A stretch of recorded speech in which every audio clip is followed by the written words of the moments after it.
Good afternoon, ladies and germs. Welcome to week 7 of the Fairfield Fantasy podcast. So, week 7, we've already had some interesting Thursday night football. Joe Flacco comes out. Unk still got it. Turns out Aaron Rodgers, other Unk, also still has it.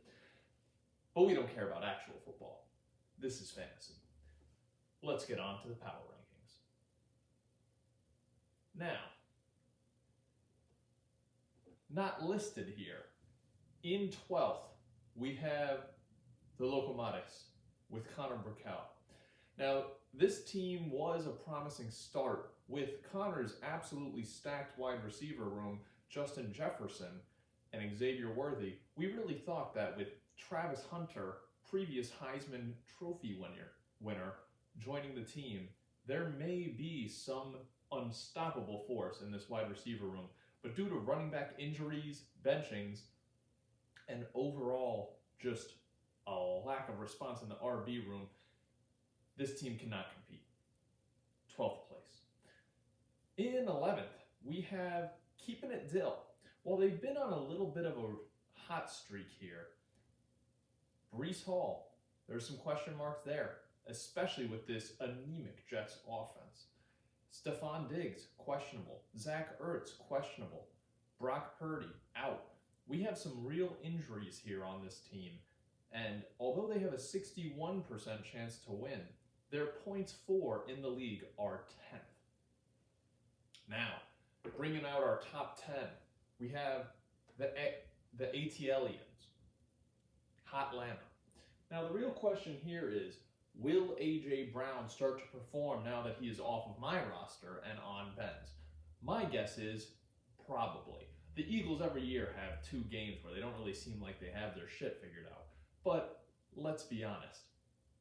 A.J. Brown, Saquon Barkley, Devontae Smith, you can put fucking Mickey Mouse at quarterback, which they have. They'll figure it out. Kamara also has a favorable matchup this week and has been listed as healthy. JP, while one of the highest scoring teams in the league, you have to keep them down here at 9. I mean, even in fantasy, a good defense is a good offense. And JP has just been getting scored on relentlessly. To make it into the playoffs, he's going to have to claw back to get that wild card spot. In 8th, surprise of the league this year, we have Jeremy's team, Nicky Potnick. Now, the real question with Jeremy coming into the season was, is Ashton Genty going to start to perform? And it really seems like that number 1 pick was worth the drunk karaoke. Now in 7th, on a little bit of a hot streak, if I remember correctly, I have Stratfield Sinners on a 1-week win streak. However, this team is starting to round out perfectly. Already has Aaron Rodgers on the Thursday night game with 22 points. More than expected. Wonderful waiver wire addition. Jahmyr Gibbs and Javon Taliban have been unbelievable this year. Ladd McConkey's starting to get a little bit more movement this year. Kendrick Bourne has been out of this world with Mac Jones, former Patriot. Hunter Henry, I mean, come on now. Getting the ball from Drake May, and against Tennessee, Mike Vrabel revenge game, that's going to be a blowout. The only question with Jack is in the flex. However, with kicker Brendan Aubrey, you can never really count him out. In 6th, humbly, myself. The 3 weeks in a row of highest scoring loser. 3-game lose streak, or 3-week losing streak is not how you win this league. And with a battle against Lancaster Ligma this week, it will be up to this to determine if I can finally break that streak. Now, in 5th place, we have Godwin's Ankle Breakers. Bit of a surprise candidate here, as they were really considered one of the bottom teams in the league coming in this year. Chris Godwin has been out, unfortunately, for most of the year. However, some of the top performers have been absolutely unbelievable. With a 4-2 record, Chase Brown finally looks like he's on this upswing, especially after that trade. It seems like it may end up working out for Peter. DeAndre Swift has been doing all right, had a monster game last week, but he's questionable, so we'll have to see about that. I mean, Wan'Dale Robinson, Jalen Waddle without Tyreek has been unreal. Darren Waller, I mean, it depends on how the Miami offense does against Cleveland. Other than that, Kent Gainwell put up a little bit of a stinker, so we'll have to see how Peter does this week. Now, in fourth place, I have Mr. Cheddar.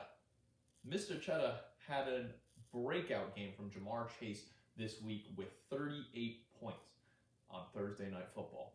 Going into the rest of this week, that is not going to be easy for his matched up opponent of Ethan Rodier. Perfect timing. Brings us to number 3. Perfect timing. Ethan's also been a breakout candidate this year. However, the numbers are thin. We will have to see how injuries may affect this team, especially with a questionable Josh Jacobs. I mean, you look at the bench here and you're seeing, do I put in Bam Knight? Do I put in Chris Rodriguez?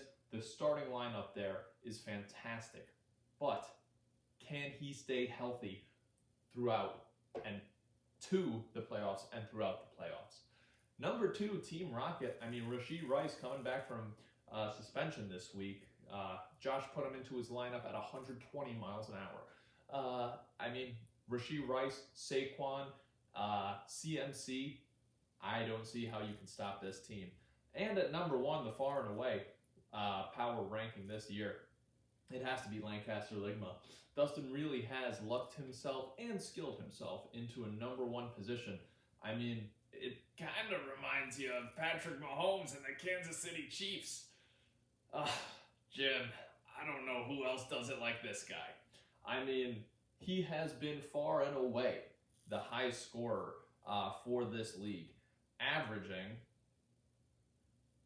I couldn't tell you the average because it's no longer up, but he has a total points for of 924, the only team in the league to break 900 currently. Right now, he has to be your number 1 seed.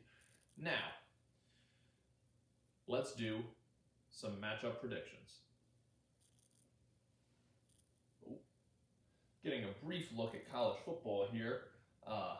My apologies for any of you fans here that are getting interrupted. Now, right here, you see Dustin is already down 4 points from the Steelers' defense. I mean, however, Dustin has George Kittle returning from injury this week. I mean, that's just absolutely dangerous. He hasn't even realized it yet, and he hasn't put him in. Oh, no, he's still on IR. I lied. Anyways, with Bucky out and Dustin having Rachaad White, it's going to come down to the wire here. Oh, Debo's out. That's why. We're going to do an on